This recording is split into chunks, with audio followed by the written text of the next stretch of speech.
My name is Ron Bourgon, Ronald, R-O-N-A-L-D, B-O-U-R-G-O-N. I'm of French descent, and I speak English and French. A Okay. little bit of Italian and a little bit of Greek. Wow. 4 languages. Just enough to order at the restaurant. You need to learn Korean so that you can A little order in bit. Korean I've got restaurant. kapyomnida and a few things. Very nice. What is your birthday? June 22nd, 1931. Where were you born? I was born here in Ottawa, Ottawa. in the LeBreton Flats, which do not exist anymore. It's right across from where the war memorial, or And tell me about your family when you were growing up. Your sibling, your parents? I was the eldest of 6 children, 2 boys and 4 girls. And we were all raised in Ottawa, school here. I went to high school here and university for 2 years, What university? University of Ottawa. Ah. And then because of circumstances where it was too expensive, I stopped. I couldn't. What did you want to become? Lawyer. Lawyer. Yes, yes. So you were interested in becoming in legal. Yes, well, I did later on. After I came back from Korea, I was in Chicago, and I had an opportunity to, at LaSalle Extension University, take the course and get my LLB. You did? Yes. Ah. Oh, yeah. So you finally become a lawyer. Well, I got the degree, but I never practiced law. Ah. But you fulfilled your dream. Yes, I did I did all the tests. That's great. I So you wasn't- passed the bar exam. No, I never passed the bar exam because I Oh. would have to article, and it was all. See, I started here in Canada, the basics, and then when in the United States it was the American law is altogether different. The British common law is the same basically, but then all the other laws that are in every state and everything else I just did it for my dad. My dad wanted me to do it, and I said, well, why not, you know? And then I went into business with a law firm in Montreal for a few years, actually 18 months. Then I purchased a collection agency. I was a bailiff, and then in 1969, I sold my interest and I bought a farm. Ah. And then I bought another farm, and then I bought another farm. So I have I had around 1,000 acres altogether. I sold a few since then, and went on being a farmer. I love the work. Great. So agriculture is the backbone of the industry. So, Yes, yeah. yes, and it's a good life. Hard work, and of course I always like hard work, and it's a good life, a very good life. I raised most of my family from their early ages, after 8 or 9, on the farm. Tell me about what were you doing at the time that the Korean War broke out? I was going to school then at the University of Ottawa, and my 2 friends and I were in Toronto, and this came out in August, notifying in the newspapers that they would be recruiting soldiers for this effort in Korea, and my friend said, you know, if we don't join this, we'll never get a chance to be into a war. And I said, well, I'm not too anxious for that, but well, why not? So in August of, I think it was around the 12th or the 10th, I can't remember the exact date, we signed up with the Canadian Army, and then of course they said, how many of you would be interested in going into the driver pool and driving jeeps and trucks? And so right away we put up our hands, you know, naturally, and they put us all into infantry. So what was your unit? PPCLI, Princess Patricia's Canadian Light Infantry, Yeah. the 2nd Battalion, 2nd Battalion. A Company, 2 Platoon. 8 company? A. A company. Yes, 2 Platoon. 2 platoon. And my officer was Brian Mackenzie Monroe, Lieutenant. My sergeant was Tom Prince. Where did you get the basic? Basic was in Calgary, Sarcee, and Wainwright. And let me ask this question. You were highly educated. You were in the University of Ottawa when the Korean War broke out. Did you know anything about Korea before? No, I had never heard of it. Hey, you are educated I- college students and you didn't know about No. Korea. I didn't know about Korea. I had an idea where the country was, but I knew absolutely nothing about the. I thought when we talked about it with my friends, we thought that it was a part of Japan. Someone said it was annexed by Japan, and I said I don't know. I didn't know. But when I got over there, I made an effort to learn some of the words. Oh, thank you. How much is this? And where to? And Survival Korean. yeah. You didn't need to survive there with the Korean language, right? Well, it was quite an experience when we arrived in Korea around I think the 22nd or the 23rd of December of 1950. And there was... Where did you arrive? In Busan. Now it's Busan. It's changed. I don't know why. I guess it must be some historic... No, actually, originally it's Busan. Busan. But the way that we write, not we, but the Americans and Japanese, They was reversed P. the B to the P. Yeah, so we reversed it to the, right. It was quite an experience. We were billeted in a school. We had to cross over a bridge and then up an embankment, a hill, and there was a school there. And of course, it wasn't being used by the Koreans at the time because of the conflict. And we were billeted there for a few days. And then either the first or I think just short of New Year's, we were sent to Miryang. Where? Miryang, which is about Miryang, yes. Miryang. Miryang. M-I-R-Y-A-N-G. Yes. M-I-R-I-Y-A-N-G. And this we did 6 weeks of extensive training. That we weren't prepared for this type of war. Wow. So when we got there, we got settled in along the Miryang River, and somehow or another I got involved where they asked me if I would. Oh, they didn't ask me. They told me, "You're going to make a shower and fix it up so the boys can get hot water so they can wash themselves because we're beside the river." So I made the first showers for the Canadian troops on the banks of the Miryang. And a fellow by the name of Bill Boss, which was a reporter for the newspapers here in Canada, took a picture of me filling up these 45-gallon drums so the boys can take a shower. The procedure was that they would bring each 2 5-gallon jerry cans of water, and we would dump that into 2 45-gallon drums, 2 on one side and 2 on another. We had an immersion heater under the tanks, which would warm up the water. I used coffee cans with holes in it from nails, so that the water would come out just enough to use 10 gallons of water. So give them about a 3-minute shower, which was great. Mm. What is the scene that you remember of Busan? Busan. Describe in detail about the people, children, street scene. There was a lot of refugees at the time. There were so many all through Busan, and but the people were friendly, very friendly. I mean, it didn't matter where you went. If it was a restaurant or to buy something or some jewelry, the people just were very nice people. I noticed that right away. And we didn't get a chance to get away very much. They gave us a couple of hours leave each night that we were there, which 4 or 5 nights. We were there maybe for a week. And we didn't get to see very much. And then when we got to Miryang, well, there was nothing there. The village was completely away from where we were billeted.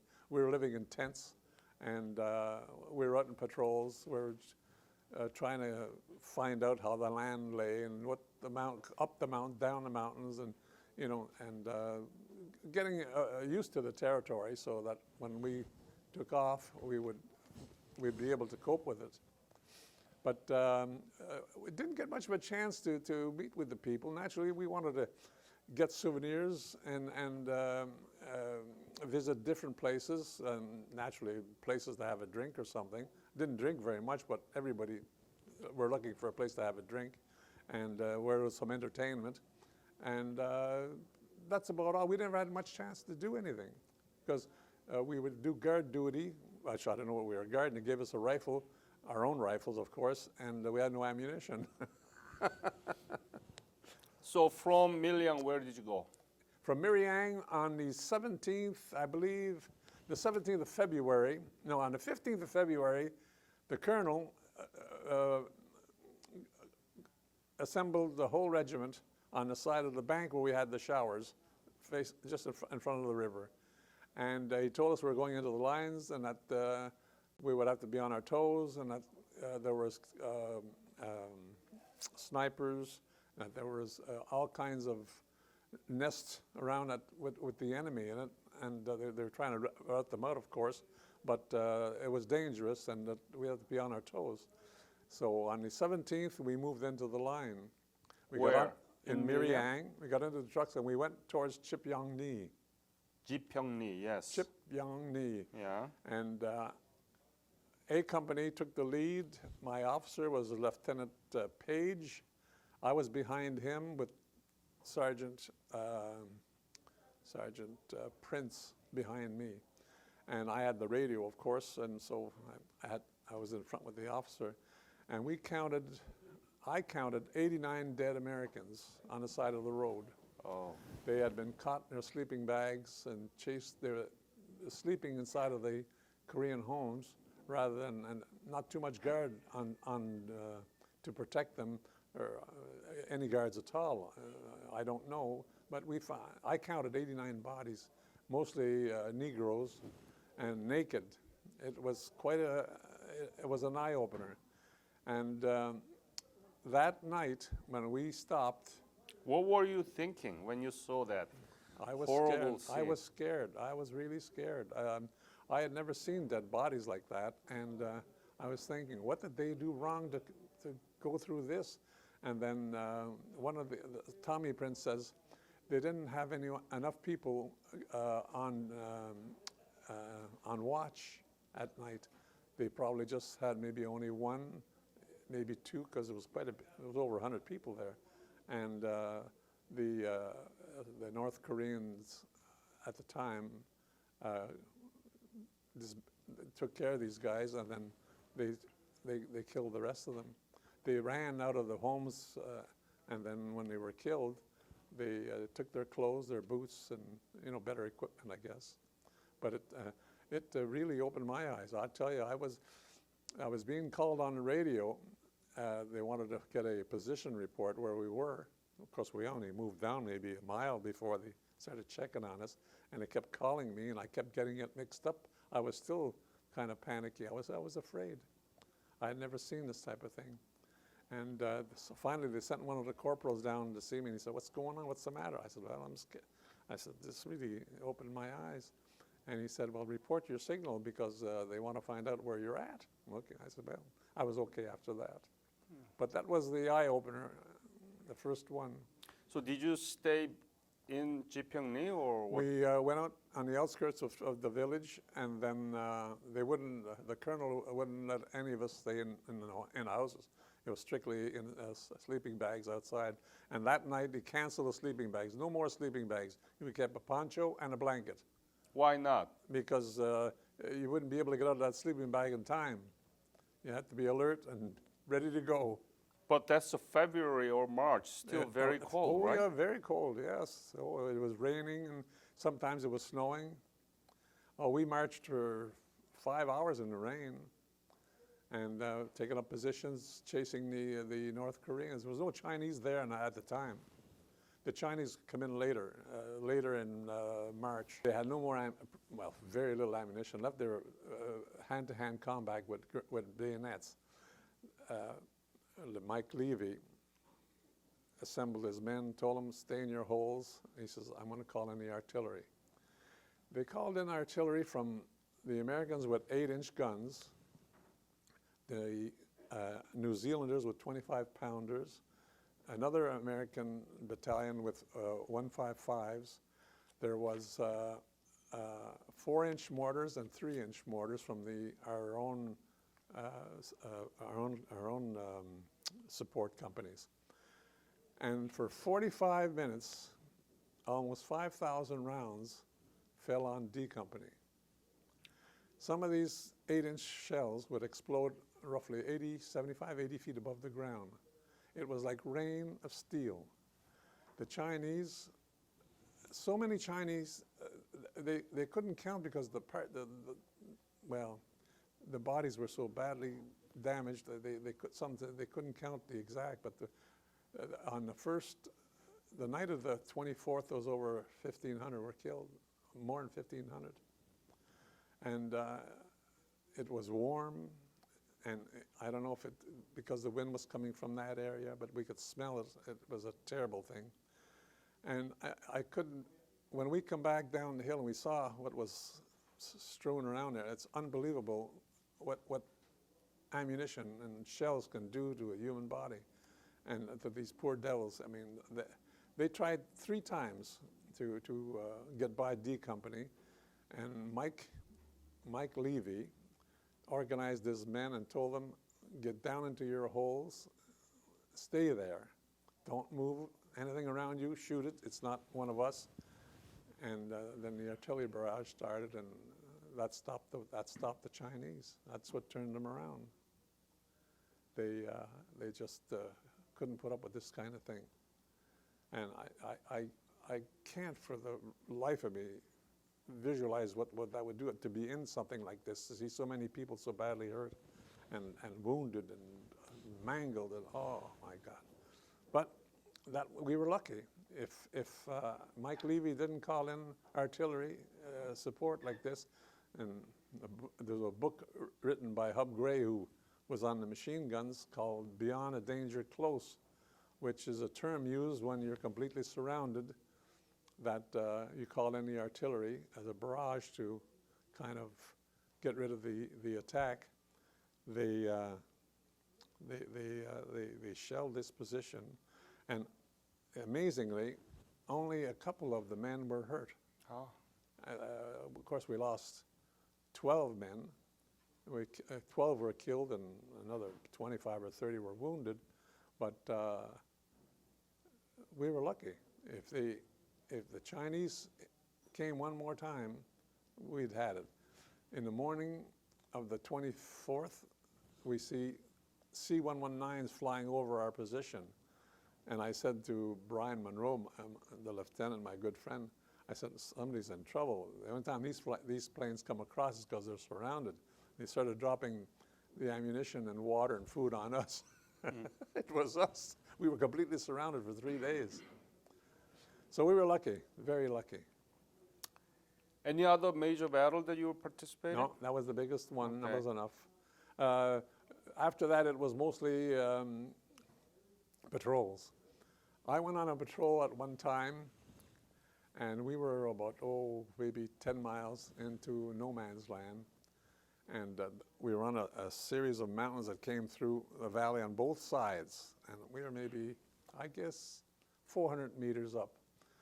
And as we got to the end of this row, these mountains, I looked across the valley, and I could see the Chinese all along the other side of the hill. And Monroe pulls out his binoculars, and he says, hey, whoa, we're too far. We got to get out of here. Quietly, boys, get down on the side, and we'll head back home. On the way back, I found a young Korean boy with the bone in his leg sticking out. He had broken his leg, and it had healed, but there was about 4 inches of bone sticking out of his leg. It's all dried up. And I said to him, we can't leave this kid here. He says, well, you've got the radio, they've got their equipment, and we have nobody to carry him. And I remembered that down about a quarter of a mile, there was a couple of small houses there, and there was a Korean there, a big Korean. Oh, he must have been 5'10", and he was the biggest Korean I've ever seen, anyway. And I said, how would you like to have a job? You know, and I said, pick this boy up and carry him back to the line. So he says, I've been wounded. And I said, it's going to be very hard for me. I said, well, I said, make yourself, $40 or $50. And that was about maybe 30,000 won at the time, whatever it was. And he said, okay, yeah, I'll do it. So he got in with us and carried the boy back for about 8 miles. Very nice. I was always wanting to see more and see how far we could get and what we could accomplish. I wanted to see how fast we could move up, because the idea was, according to the American general, that we would move 1,000 yards a day across the complete peninsula. And this way here, it wouldn't leave enemy sections behind us that could cause problems in the back and saboteurs and of course kill soldiers. Even after you saw those 89? Yeah. After a day or so, I kind of started. I was mentally alert. I'll tell you, I kept my eyes open. We didn't sleep too soundly. Were there any dangerous moment that you almost lose your life? Couple. I was. So you've been around Chipyeongni all the time? No, we left Chipyeongni the next day, and we went into the mountains, into the hills, and we cleaned out whatever was there, and we didn't meet any enemy at the time. They were ahead of us, but they kept ahead of us. They kept moving because they knew we were coming, and I didn't come into any conflict at that time.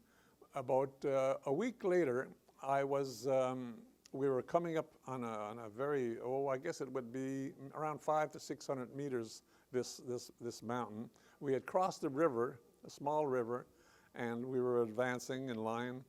And I had the radio with the antenna, and it kept, we were going up one of the hills, there was no big trees around there, but there was a lot of bush, and the antenna kept hooking on there. So I went around this big hill.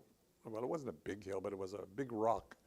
And so you were just infantry, right? Infantry, rifleman. yes, Okay. I was a rifleman, yeah. And I went around this hill to avoid these branches. And when I came around the other side, one of the soldiers had his gun out, his 10 gun, which is a 9mm semi-automatic weapon. And he fired. Fired to whom?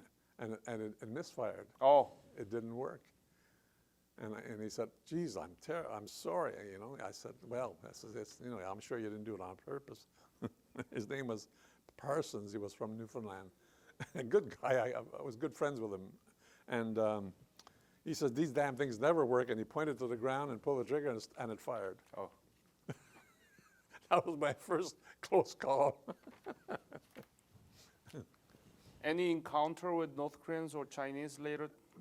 We kept chasing them until, I guess, the end of March. We were always a few hundred yards, 1,000, maybe 1,000 yards behind them. We could see them, and we're chasing them, of course. Well, they're moving along too, but they were never in force. It was always small, 7, 8, 10, maybe 15, sometimes 3, 4. But they're all, I don't know if they're trying to get back north or whose orders they were following, but they were not.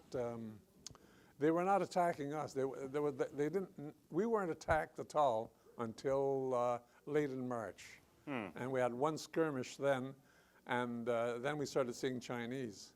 Tell me about that, Chinese. The Well, encounter with we didn't Chinese. know until we saw the uniforms, because the North Koreans had a uniform, well, not much of a uniform, but they had a uniform, while the Chinese had a padded, it was padded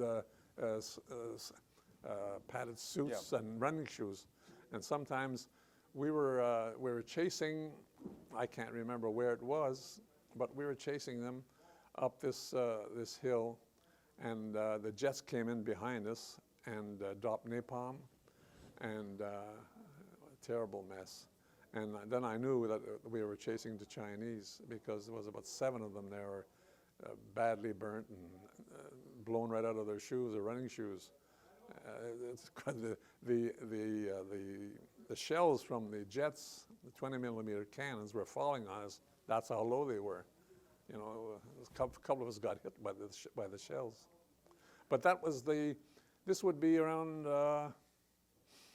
we'd be near the end of March then, and I can't remember the location, but I remember going through a big tunnel, train tunnel, and we were scared there because you never know what the hell's going to happen. And then we came out into an open, and again, there was about 8 or 10 Chinese on the hill. And Ambush. as soon as we started coming up in force, they started running. At another time, we come up the hill, and they had a mule. And one of our guys got the mule and kept it with him for about 2 weeks. They said, oh, we're going to eat it. We were tired of sea rations. When did you leave Korea? I left in November, let's see. I left in, I think it was the 3rd of November of 1951. So from March till November, you were always chasing the Chinese? Or? We were chasing them, Because but not all the this is time. strange, because many of the interviews that I did, with the Canadians, they were being chased by Chinese or close encounter. Well, we'd get encounters with them, but they never came at us in force. Maybe we were just lucky in A Company, but I never got into a real skirmish where they were face to face and we were fighting with them. We were chasing them, and they would go left or they would go right, someplace in another town, into another mountain or something, and then we were always maybe an hour or two maybe behind them. But we weren't going to run. We were just moving along the way they told us, make sure that every hill is clean. Many times we climbed up on the top of a mountain at night when we stopped moving and dug in to find some soft earth where there was no frost because it was a grave. I remember one night I dug this hole and I said, boy, this one's easy, and it was a grave. That's you get wake-up calls when you see those things. But if you are asked to say one thing that you hated most during your presence in Korea, what is it? Geez, I can't really say that. Of course, I didn't like the weather. Everybody complained about the weather. You're from Ottawa, so Yeah. it's not that different. It's cold No, here. the cold weather was the same thing for us. It was not a problem. But I never found anything bad in Korea, except, of course, the fighting and the nervousness of never knowing what's ahead of you. Many of the boys, I remember we were digging in one place. I don't remember the town, but a guy by the name of Fairchild was hit when we were digging in our position on top of this hill, and he was killed. And another one by the name of Stewart, he got shot in the shoulder, and he was killed. But I was lucky. I had one episode in March the 8th. A fellow by the name of, let's see, Bill, what was his name? Not Blank. Anyway, Bill. Mm-hmm. He was shot on the jugular vein, this jugular vein here. And I had taken off the radio prior to this happening. We're just a small group of Chinese. And they fired some mortars at us. And I took off the radio, and a piece of the shell from the mortar, a shrapnel, hit me in my back. Oh. Made a small, minor. But the medical orderly said, when you go down the hill, they'll put a bandage on it. They'll do better than what I can do here. And he says, I want you to hold on to Lapka was his name, Bill Lapka. And I held the pressure on the jugular here down the hill for about, maybe 25 or 30 minutes, getting down to the medical aid station we had down. The Americans were down there. And when I got there, some of the blood from there was four of us all together, with two guys with the stretchers in the front, two guys in the back, and me holding on to the jugular vein. Mm-hmm. And the blood kept getting away just the same, and there was a bit of it on me. So when I got down, they right away started to treat me. I said, not me, it's him, get him. And they just put a bandage on my back, and they said, oh, you can go back up the hill. It's only a scratch. I said, I know. But this guy, Lapka, died on the way to the airport, to the medical unit, the hospital, the MASH unit. He lost too much blood. I couldn't hold it. I held on as best I could, but the jugular vein, I mean, it was all torn away. It was a terrible wound. And that was probably the worst situation for me in Korea, was that episode there, because I knew the guy very well. He was in our company, in our platoon, and we lost him. And I wish, sometimes I used to get, not nightmares, but I used to get bad dreams about maybe I could have done more, maybe I should have put more pressure on it, maybe I should changed position, but he was head first, and I was holding on because that's the only way I could with one hand. And he's constantly moving because he was well, on he's the on stretcher, he's right? on the stretcher, Yeah. and up, down, down. We're going down. You know, we're probably 400, maybe 450 meters high, and unfortunately, Bill didn't make it. So still bothers you? Even today, sometimes I think about it, and I wonder if I could have, you know, held on a little tighter, maybe been more knowledgeable about medical procedures and be able to, you know, put something there to stop the blood, because he was gray when we got down. He was. One thing you need to say to yourself, and I want to affirm, you did your best to do it. I did. Yeah, I did. so that's it. Yeah, I said this to I used to. You did what you could, but I still figured, well, maybe if I'd have done just a little extra, he might have made it, you know. But the medical orderly told me, he says, his chance were 1 in 100.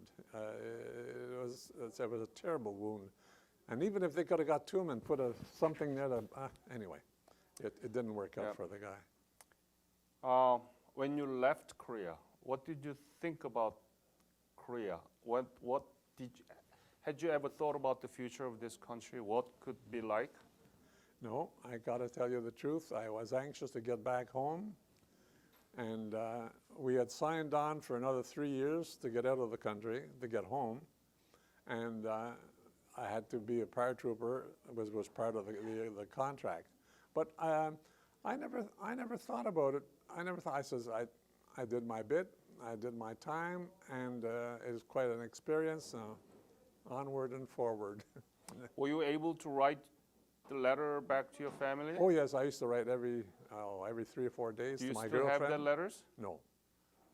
Did you write back to your girlfriend? Oh yes. What was her name? Her name was Eleanor Shea, and she was a year younger than me, 18 years old, and she thought I joined the Army because she hadn't gone out with me on a date. And I says, well, I'd like to say that's true, but it isn't. You should have told so. Well, I liked her. I was going to marry her when I came back home, but then it's funny how things happen. You know, I was in the service, and they gave us 30 days leave when we came home, and I spent it with her and had a good time and everything else. And then I went back and became a paratrooper, started power training, and went back to NCO school. I was in Weijangbu. I went on the NCO school there, became a corporal, and they put me into D Company after the Battle of Cap Yeong, and to... Were you there? Oh yes, I was. Tell me about the Gapyeong battle. Well, Cap Yeong was, it was a strange situation. We had 4 companies. There was D Company, who was to the, I guess it would be to the west of us, and then C Company was about maybe 500 yards west of them. A Company right on the sharp edge of the hill. Geez, I'm going to put this away. Yeah. A Company we were in the center, and then B Company was closer to the road near the river, which is the main road going to Seoul. A Company, we were lucky because all we got is a few shots fired at us, but not very much. But we got a chance to see all the refugees coming through, even at night, with torches, and then some of the Rock Army who were chased off. The Chinese hit the Rock Arm. We had gone to the 38th parallel on the, we were relieved on the 18th of, the 17th or the 18th of April of 1951 by the Rock Army. And they were twice as many as us, but when they got into our positions all along these hills that we were on, we were told they were hit by a division or more, and these guys took a terrible beating. They took a terrible, and the survivors were coming through our positions at Cap Young. Now, we were told on the 20th or the 19th, after the officers went up to the hill, Jim Stone picked the hill 677 because of its height and because its position next to the road going to Sewell and the river, and its height, and it's able to face the north. And so we were installed there, but all we had time to do is bring up some of the bandoliers that we have, which were half empty. We had no grenades whatsoever. Some of them, some of the units, some of the battalion had grenades, but not very many, because we were in a rest area, and we just got our packs given to us, our equipment, so that we could change our socks and change our laundry and clean up, and just, we didn't, one day then back into the hills. So now we're getting ready for whatever's coming, and we were told that there was 3 divisions of Chinese coming our way, that we're in for a real fight. So the British got hit first, the Middlesex Regiment. They lost almost 80% of their whole battalion. Wow. I mean, even their colonel was killed, I believe, in that episode. And there's a little village close to Cap Young where they put up a big monument for the Middlesex Regiment. The Korean people, that day, this was in 2001, the 50th anniversary, I was there, and You were there? yeah, oh yeah, I went back. And the soldiers, the Rock Army, and the student and the young soldiers, I guess it would be juniors, I guess. They were all along the road with Canadian flags and with banners, you know, welcoming us and everything else. And it was quite they put on a good show, I'll tell you. They put on a good show. And we had a moment there, and it was amazing. But anyway, getting back to where the battle was, the British got hit first, then they hit the Australians, who were about a mile to the west of them.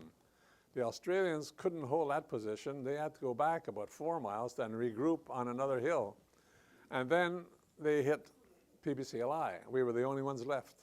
If they got by us, they were going right straight to Sewell, and that was their intention. They wanted to take Sewell and start this thing all over again. They attacked D Company because there was a gentle grade there, and they could come up 50 or 100 wide. Well, we had machine guns, belt-fed machine guns, Vickers machine guns, set up for a crossfire. We had A100 machine guns, American machine guns, set up in between them. I used to be the bartender for the officers' mess in Korea. Every time we went back into a rest area, they would establish their bar, and I would be the bartender and clean the place up and everything else. And so I got to know all the officers, lieutenants, young officers, and there was 3 of them going back, and they said, "Why don't you come on back and we'll visit all our old haunts." So that's the Korean government invite you back, right? The Korean government paid for us to go back. Yeah. Paid for a hotel room and supplied us with food, and a wonderful job. I mean, it's amazing what, you know, they really treat you well. Now, I went back in 2011 for the 60th, and this was more parades, because then the British came over with their own big band, and we were there for a week, but it was mostly parades and visiting cemeteries and all kinds of meetings about the Korean War and everything else. And it was cold. Oh, I never believed that April could be that cold in Korea, but it was cold and wet. And we'd leave at 7 o'clock in the morning, get on a bus, and we'd visit here, we'd visit there. We got on a train and went to Busan, and visited the cemetery there. And we saw the different marks around. We went to Kapyong, of course, and had a big meeting there. Tell me, when you go back to see where you fought and you thought that you were losing, what were you thinking when you go back and to see that? Well, I couldn't go back up the hill. It was, I said, I don't know how I got up there when I was 19. It was so steep. We went back to where the monuments are for the Kapyong veterans, for PPCLI. And we only stayed there for about an hour, but anyone who wanted to go up to where the positions were, then they had people that would help them do that. And they'd go over where D Company was and come up by the back, because it was easier than where A Company was, because it was very, very steep.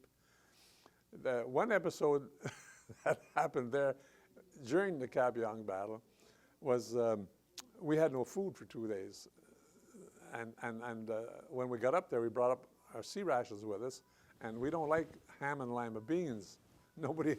We pitched them down the hill. Well, on the second day, by the fact, it was going on to the third day, I said to Monroe, I said, I'm going to go back down and get my can of ham and lima beans. He says, are you crazy? You're going to get shot. Anyway, I found it in the dark, groping around, and I brought him a can too, and he ate it. That was the first time he ate ham and lima beans, just to show you. No, I'm asking you, what did you think when you revisit the exact same place where you fought? I couldn't believe how the country had changed, how much improvements had been made in Seoul. 20 million people. I mean, bridges, we only had, there was 2 bridges there when we were there, and they've been blown up by the British, not the British, but the Americans, and then by the Chinese, and then rebuilt by the Americans, then demolished again by whoever happened to be around. Seoul was only roads with wires all over the streets, and the only place that was actually working was the police stations where they had the brothels. But when we got there and saw the airport, unbelievable what the country had done, and how the people were so nice, and we were like kings there. I mean, it's amazing how well you're treated over there. And the only bad memories I got was at Kapyong, thinking about the boys that we'd lost there, and how close we came to losing our lives. And that was the only place where I was really afraid, is at Kapyong. But I didn't go up the hill. It was too steep for me. I had a heart problem, and so I didn't go up. But I wasn't nervous about it, but bad memories again. Thinking about all the trouble that was happening there, and the boys that we lost, and the troubles. But that went away after they fed us and showed us such a good time. What is Korea to you personally, if you ask to characterize in one sentence? I would say it was the biggest experience of my life, number one. And I've yet to meet friendlier people, honest, friendly people. And it's not something you put on, You could feel it, that they're sincere in what they thought when they explain to you, welcome, welcome, welcome, and the things that they do for you. And then to see the magnitude, the change in the country, it's unbelievable. When you get off that airplane and you're into that airport, it's one of the biggest airports I've ever seen, and so clean, and the streets are clean, and every place you go is nice. There's no wrecked cars, it's all nice cars. You see that right away. It's just, I was glad that I had a small part in have this happen. I didn't do it myself, but that I had a small part in making it possible, and I was very proud of that.